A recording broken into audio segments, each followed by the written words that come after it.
Hi guys, we're back to the proficiency exam. Let's choose a good color here. How about blue? Blue for the sky, blue for the hope, right? Okay, problem number 14 deals with probabilities. However, the question is a little bit tricky. You have to determine first what are the numbers that you have to deal with, what are the quantities that you need to use in your calculation, because everybody knows to find the probability of an expected event, you need to find what is the, first of all, what will be the denominator. So the denominator will be made out of the total number of outcomes, right? And the numerator will be number, well, let's be consistent here, the number of favorable outcomes.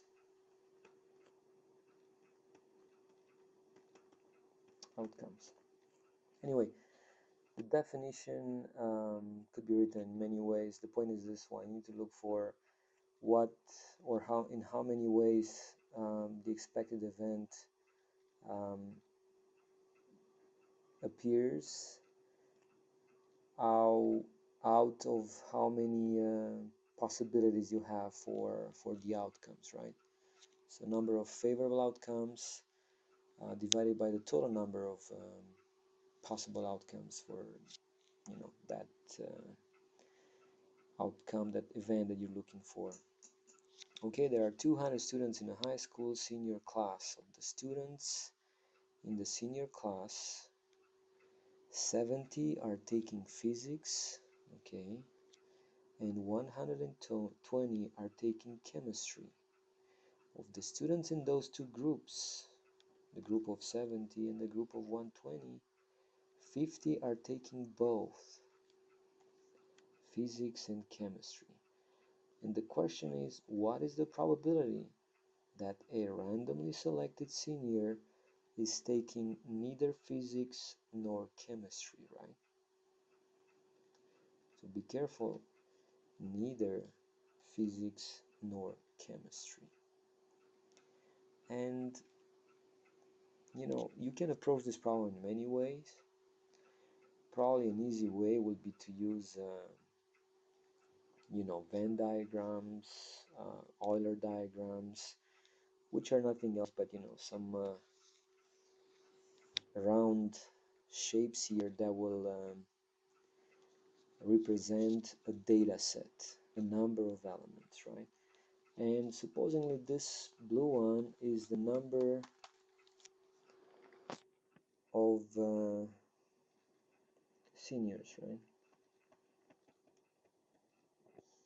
How many we have? We have 200. Okay, well, inside this group of seniors, out of the 200 students, we have 70 of them that are taking physics.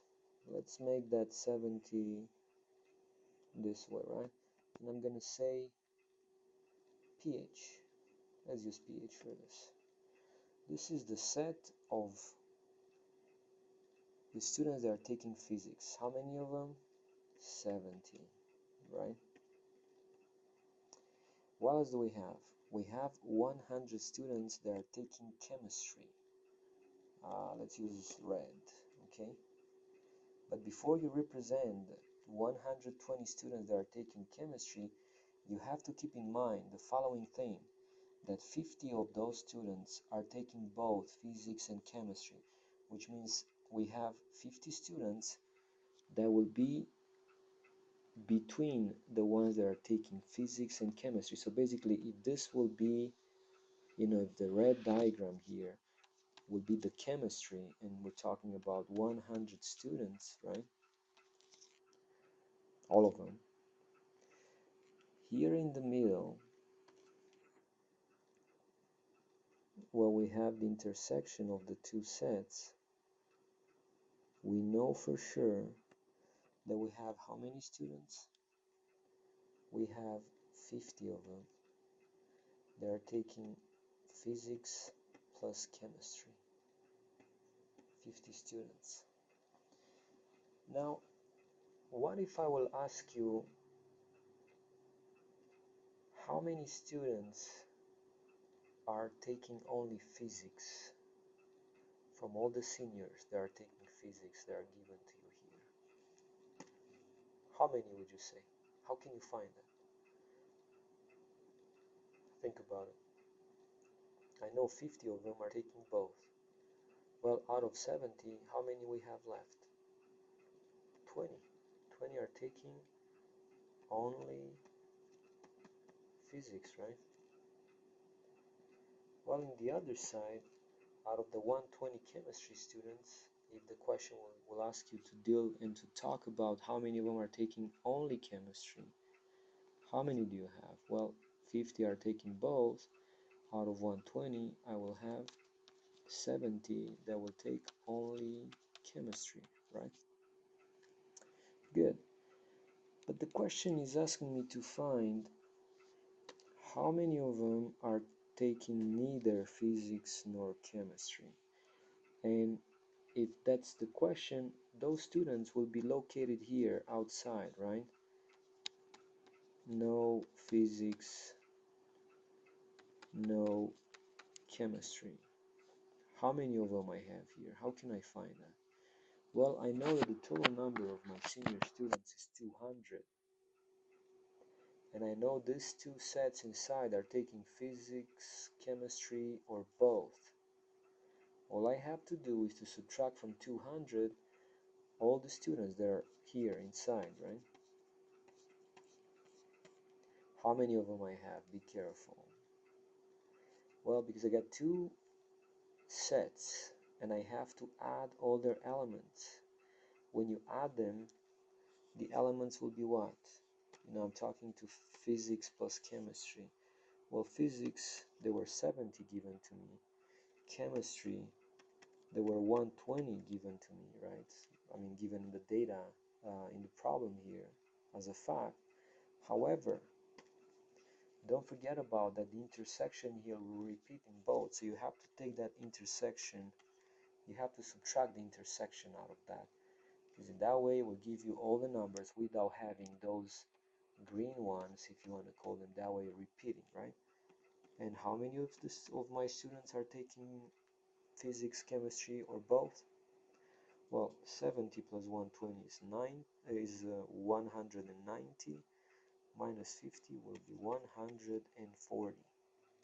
Now, can you tell me how many seniors are taking no physics, no chemistry? Sure you can. It's very simple. Out of the 200 seniors, whichever are not taking physics and chemistry will be the ones left, right? And that will be 200. So I have 200 minus 140. And that should give me about 60 students. So I can tell you with 100% certainty that 60 students out of the all seniors are not taking chemistry. Now the chances, if will be complete darkness, one of these, total eclipses, right? And I'm in that school and I'm grabbing one senior student. Well, supposing I know they're senior because maybe the seniors are screaming, okay? And I'm hearing, hey, this guy screams, I'm gonna grab him. And I will say, okay, well, what are my chances that the one I've got is not taking physics or chemistry, right? And to find that probability, let's no PC, let's say no physics or chemistry, the probability of getting, one of these students will be given by the ratio of what are my favorable outcomes, how many possibilities I have out of all the students that are not taking physics and chemistry. Well, 60.